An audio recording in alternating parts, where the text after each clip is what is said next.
Hello chess fans, this is Rick from Chess to Impress with a dramatic story from the 2004 World Championship match between world champion Vladimir Kramnik and his challenger Peter Leko.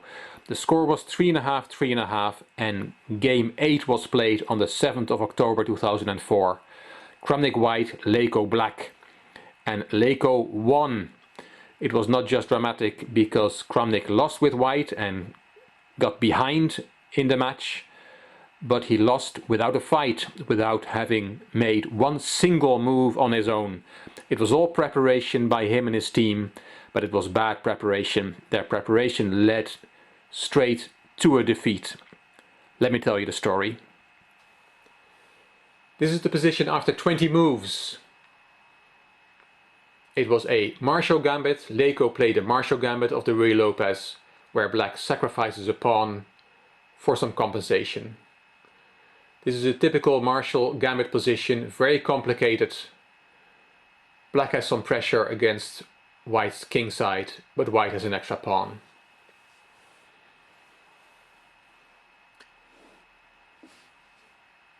Here, white should not think that he can play g3, g4, which is too dangerous anyway, with all those pieces aiming at his king. But there's also the small matter of checkmate on h2. Kramnik played a2, a4 as per his preparation, and Leko thought for a long time and then played the queen to g6. But let me tell you in Kramnik's own words what he was thinking at this stage. He said, "It was clearly a hole in my preparation, but it was a very strange hole. We analyzed this whole line, and then some hours before the game we found this idea with 21 queen g6. We briefly checked 22 knight e4. Okay, white is slightly better, but black can hold. Then somehow we got the idea of 22 a takes b5, but there was very little time to check it.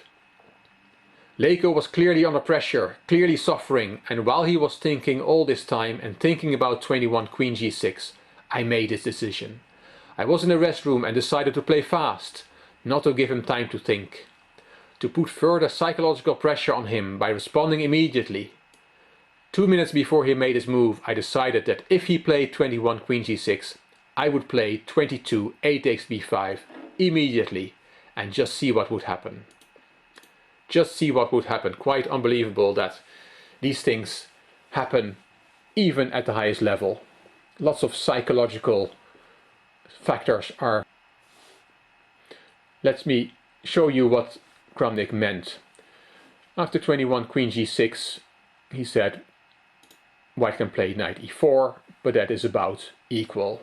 For example, knight takes, f takes, bishop takes, and now white can take the pawn on g5 because you cannot take it because of queen takes f7 winning the rook.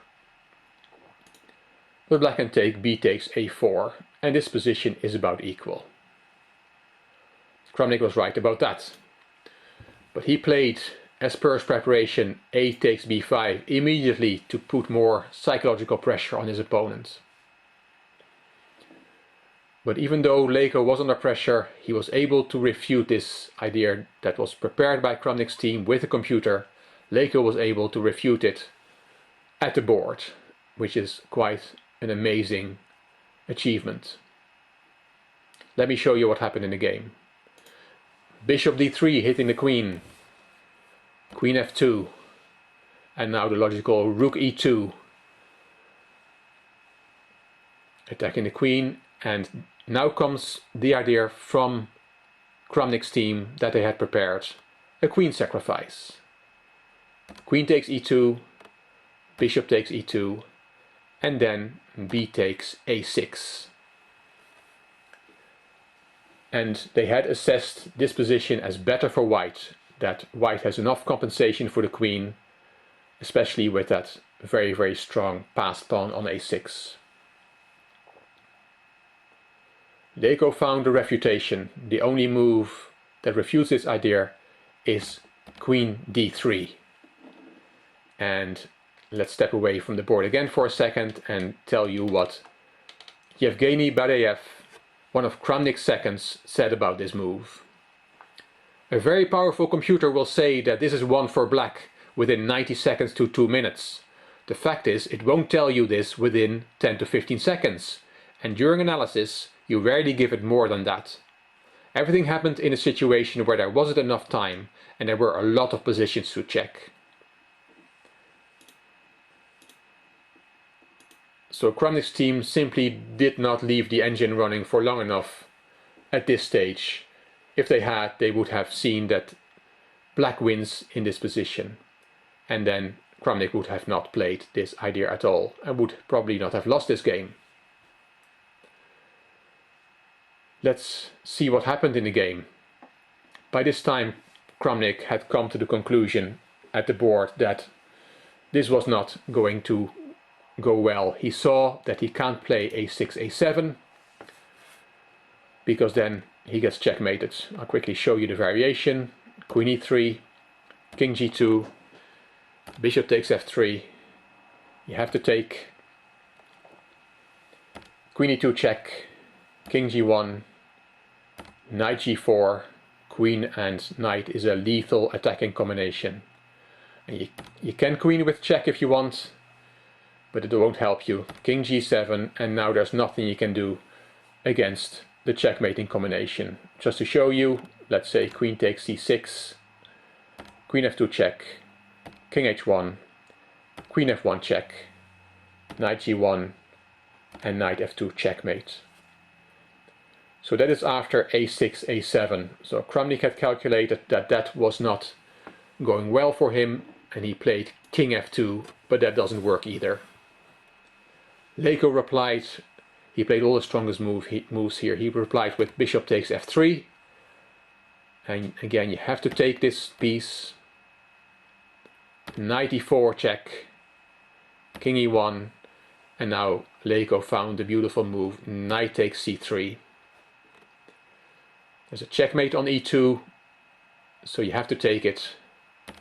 Queen takes, forking, king and rook.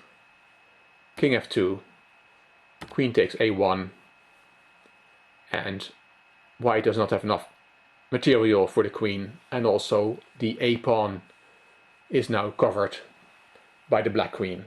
Kramnik played a6, a7, but that pawn is not going anywhere. Leko could have taken that pawn now, but he stayed precise till the end. He did not want to lose his pawn on g5, so he played h7, h6. That a pawn is not going anywhere.